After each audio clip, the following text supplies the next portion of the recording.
第一视角看韩国美食节目，看韩式功夫菜，品寒酸人生。我是个韩国电台记者，今天我们来到全罗南道的咸平郡，继续寻找舌尖上的寒酸。眼前的朴大婶正在自家的紫苏田里忙活着呀，忙忙叨叨一早上摘了满满一大筐后，就回家开始为接下来的中秋家宴做准备了。大婶回家的第一件事就是往水里泡上金樱子，金樱子对肾虚不固以及妇女的崩漏有一定的疗效，同时还可以色肠止泻，是非常好的养生保健药材啊，所以这儿的村民非常喜欢饮用。接着大婶拿出了压箱底的五花肉，看得出来大婶为了庆祝中秋节也是破费了呀。把五花肉和洋葱切成末倒在一起，再在里面加入面粉和紫苏粉，充分搅拌均匀。之后用手挖上一小团调好味道的洋葱五花肉馅放在小锅呀，用小火煎着，时不时的再翻个面。看着大婶的操作，想必大婶也是韩剧大长今的忠实影迷吧。煎的肉饼就跟大长今切苦瓜一模一样，都是一片大一片小的。说到看电视剧，那一定得有台好设备。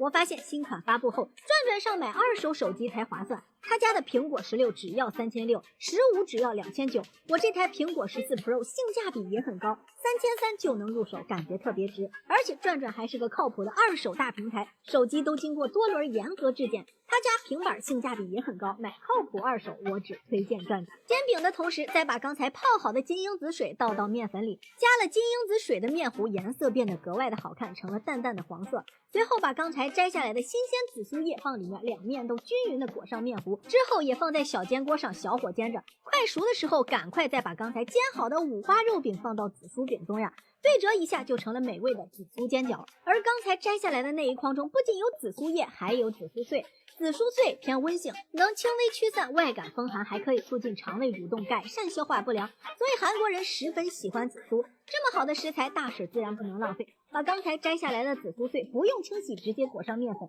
然后把裹满面粉的紫苏碎放到油锅中进行炸制，这样炸出来的紫苏碎又酥又脆啊，吃了不仅可以解表散寒、行气和胃啊，是非常健康的油炸食品。小吃做好了，大婶就开始制作今天的大菜了。大婶把化冻的冷冻鸭腿倒入锅中，然后在里面放入大酱，看这个量呀，大婶确实是下本了。紧接着用铲子使劲搅动，让大酱充分溶解，之后再放上一点蕨菜，然后盖上锅盖，大火炖煮。半个小时后打开锅盖，美味的大酱鸭肉汤就做好了。紧接着呢，大婶又换了一个阵地开始忙活。大婶把摘下来的苔藓加水和糯米粉揉成面团，然后再团成手掌大的小面团，而里面则放入发酵时间不长的大豆当做馅儿，随后捏成饺子的形状。大婶说，每年的中秋呀，家里的妇女们都会制作这道苔藓饺子给家里的男人吃。等到饺子做好后，今天的所有菜肴都准备完毕，5菜1汤是中秋聚会的低配。虽然肉菜不多，但是比起其他的农村膳食呀，已经好很多了。你们觉得呢？好了，今天的视频就到这里，喜欢我视频的小伙伴记得点赞收藏，你们的喜欢就是我更新的最大动力。